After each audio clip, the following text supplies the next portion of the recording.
கோடி கொடி இருமுடியா கோமகனே உங்களுக்கு கோடி கொடி இருமுடியா கோமகனே உங்களுக்கு நாடி வரும் பக்தருக்கு நல்ல வழி காட்டிடவே சாமிய துந்தக்கம் ஐயப்ப துந்தக்கம் தாரண துந்தக்கம் மாலையில் துந்தகம் தாளத்தோட வருவாரா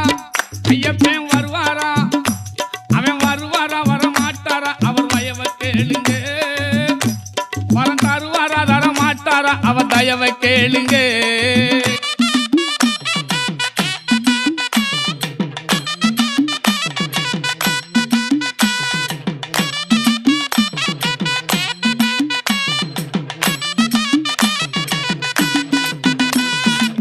சந்தன பொட்டழக